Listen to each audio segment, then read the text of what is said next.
And this is the pilot episode of a new channel that is going to be called Quackaholics Anonymous. Quackaholics Anonymous, or known by its believers and followers as Alcoholics Anonymous, is a pretend fellowship of men and women that claim that they're sharing their experience, strength, and hope with each other to solve a common problem known as alcoholism. There is very little in the way of strength and hope ever shared in those rooms, as I was trapped in them for a number of years, nearly over a decade of the garbage. And in terms of sharing strength, it's all about bragging about things you did when you were a drunk out there. And of course, all these people are legends in their own minds that embellish the tales more and more as time wears on. There is no solution in those rooms. There's only a cult religion and a playground for predators and narcissists. Narcissists who like to feed their own insecure, pathetic little egos by beating down those with less sober time and by exploiting newcomers. It's quite a bold claim I'm making here. As a matter of fact, it's going to piss a lot of people off, and I already know the type of responses I'm going to get. Well, just because you had a bad experience in the rooms of Alcoholics Anonymous doesn't mean you get the right to put it down. Or somebody is going to come along and they're going to say, hey, saved my life, and I won't have you talking bad about it. Yeah, I've heard it all before. I've heard it only tens of hundreds of millions of times, these same types of rebuttals. Have you ever noticed the contradiction that is glaringly obvious in those rooms, but it wasn't obvious to me for a long time, and that is this. If you are not drinking, and if you are spouting the cult slogans and the cliches and ripping off lines out of their sacred literature and all the other definitions that they have as to what constitutes a sober individual, well, AA God and AA Fellowship and sponsors, they get to receive all the credits and the awards for this. After all, you could have never done it on your own because you're a sick, diseased alcoholic who's driven by selfishness and self-centeredness and all the other little labels that they attach to someone suffering with addiction problems. However, if you go into a liquor store and buy a bottle and have a drink, suddenly it's all your fault. Kind of strange how that works. When things are going good, AA gets all the credit. When things are going bad, it's all on you. Kind of like how they tell you that your self-will means nothing in the face of this addiction that you're battling, but it only works if you want it to work. It's a program of many contradictions. It's a program of lies and hypocrisy. It's worse than most religions I've encountered in my lifetime, and I come from a very heavily Catholic background. And I'm sure that few people are going to ask, well, you're out of the fellowship now. You're not drinking anymore. You're not living a destructive life. You're currently not attending any more AA meetings, and you've been away from it for a long time. So what is the purpose of this channel? What's your objective? Why are you up here insulting the organization that saved my life? Because when I got to AA, I was living on the streets, and I was living outside of my car and eating out of garbage cans, and I was wanted by the police, and all their little sob stories and all their little practiced melodrama that they have to throw around to make it sound like their life was just a utterly horrifying David Lynch film before they actually wandered into this miraculous program that supposedly put their life all back together. However, if you'll notice, none of them really seem to have actually much of a life outside of the rooms.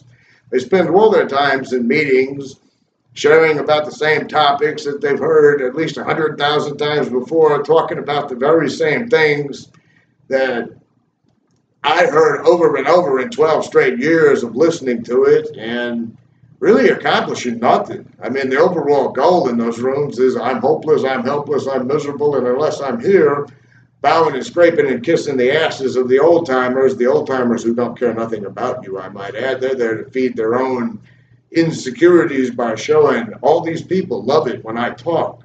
All these people bow and scrape and worship to me. I'm God in here because I haven't had a drink in 25 years. Like, I'm really supposed to believe those people when they say that, by the way. I mean, come on.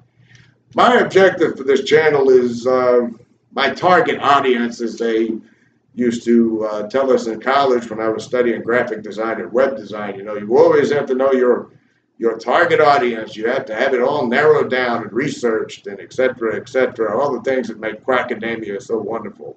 My target audience is people like myself.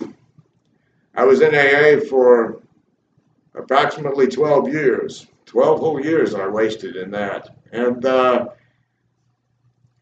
I had sober times, but I was never happy with those sober times. And oh yes, by the way, before the accusations come, I worked all the steps. I had multitudes of sponsors. I attended all the big book studies and all the tradition studies and the business meetings, all those things that they claim you couldn't possibly have done, you know, if you had a bad experience with AA. Because remember, anything bad that happens to you, all your fault. Anything good that happens to you, AA gets all the credit. But I was a part of that fellowship, and I bought it hook, line, and sinker because I truly didn't believe there was another way out. And somewhere along the way, the more involved I got, the more I got to know those people, the more unfortunate my life became in terms of I just couldn't believe in any of it any longer, and I could not put any decent amount of sober time together. Sober time, I hate that word. I refuse to use it, but because of the purposes of this channel, I'm going to use a little cult speak. I'm having a little fun debunking them as I'm doing this. But my life was in shambles when I finally decided to leave and separate myself from those people altogether. And they're very toxic people, let me tell you that. I got some stories to tell on this channel about how toxic they are. But once I cut ties with all of them, and once I got away from all of them, I was kind of left at well, let's rip off another AA cliche while we're at it. I stood at the turning point. And the turning point was, if this is all garbage and recovery is all useless, what am I going to do? I don't want to be a drunk anymore. I don't want to be in the shape I was in where I'd wake up every morning and I'd have to reach for a vodka bottle in order to function in life. I don't want to do that. So what is the answer to all this? How do I beat an addiction since I know that it's not a disease? I know it's not some phony spiritual thing. And I discovered, much to my amazement, that good old willpower and good old modern science was crucial in me overcoming my own addictive behavior. And it can be done for anyone out there. So the purpose of this channel is for those of you guys out there and gals who are stuck in the fellowship. You know it's full of shit. You know your sponsors are scumbags, and that's being nice when I call them that, because I got some stories about those guys to tell you out here. I guarantee you're going to see a lot covered on that in these future topics.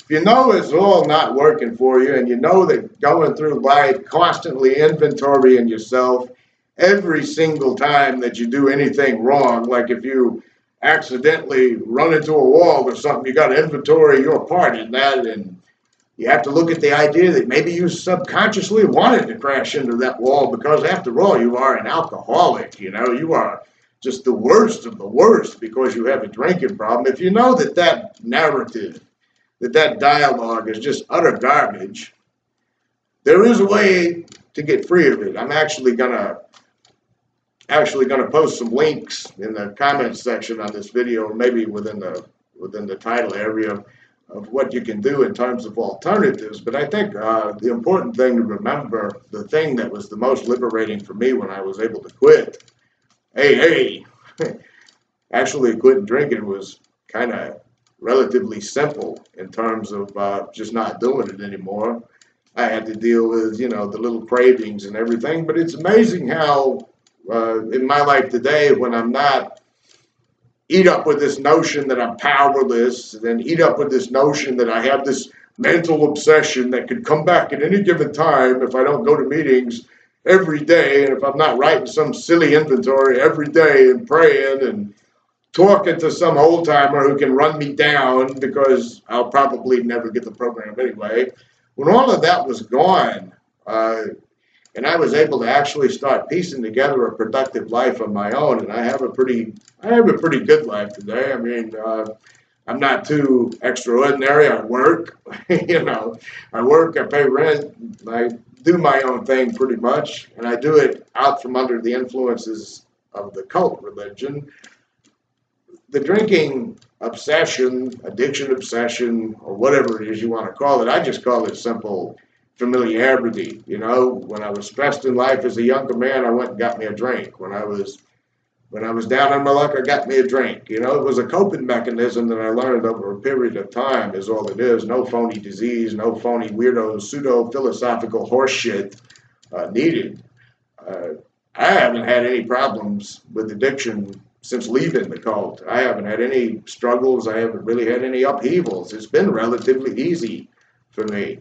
And it can be for you too if you're out there and you're in that place, that awful lonely place that I used to be in, where you would sit in meetings surrounded by all these phony assholes, speaking in cliches and making up tales about what all they did when they were out there and how today there's such wonderful miracles, and you know they're all hypocrites and full of shit.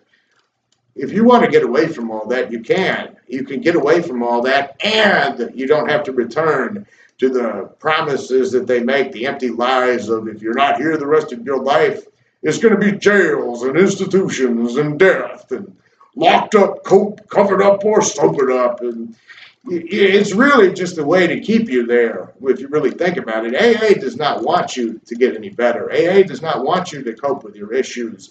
AA wants you dependent on AA. It's almost like those creepy twins in that film The Shining. For those of you that remember that masterpiece by Kubrick, still actually not as quite as good as the book, but still in its own right, a good piece of cinema, where the two creepy twins are at the end of the hallway and they say those dreadful words of forever and ever and ever and ever. That's what the cult wants. They can't have you afford to get better because then you don't need them anymore. Then there's no need to get up and read outdated books over and over and over again. I got to throw this in there. I saw so many people that had like 25 years or 27 years in the program, and they would say, every morning I get up and I read pages 86, 87, and 88. And I couldn't help but think to myself, well, you've been coming to AA meetings every day for the last 20 years, 25 years. I mean, shouldn't you have those pages memorized by now? I mean, what is so great about those 3 pages of blabbering that is so crucial to your life that you can't actually leave the house in the morning without reading those pages? I mean, I would think if they hold all the great secrets to life, you would actually be cured. You wouldn't still be sitting there talking about how diseased you are and how you're subject to selfishness and self-will run riot. And what's another one of their lines they like? Instincts gone awry. I never did get that one. Alcoholics have instincts gone awry. What? I mean, you couldn't really make this stuff up if you were going to create like a Joseph Heller Catch-22 novel whatsoever. I mean, in truth, the reality of the situation is so ludicrous that it's hard for me to believe I ever wrapped my mind around any of it. But this is my pilot episode for this channel. I kind of like the black and white features, so I'm going to leave the filters on for this. And there's going to be plenty more to come. I'm a pretty busy man this week. I mean, this year I've got, new job going on. I've got trying to break into the information technology field with some more certifications. So I'm pretty busy, but I at least want to create at least one time a week where I can do something about the Quackaholics. And here's the great part about it all. There used to be a college professor of mine that would always at the end of his lectures say, "Don't miss this, folks." And I always thought it sounded kind of condescending, but I'm going to use it here anyway. Don't miss this, folks. I don't really need too much in the way of debunking their religion, except their own literature. As a matter of fact, 90% of what I'm going to do on this channel to destroy their fellowship is use their own literature. I'll say this. I know that, and I'm not an atheist, by the way, but Ben Teller had once said, read the Bible, because, the world needed more atheists. Well, there's one thing I did in AA that they suggested to me. Yeah, suggested. It's a suggested program, but if you jump out of an airplane, it's a suggestion to pull the parachute. I bet you've all heard that crap a million times. But one suggestion they gave me that actually worked for me in terms of making me question them was I did read all their literature. I did read all those books. I did attend all those business meetings. I did all those steps.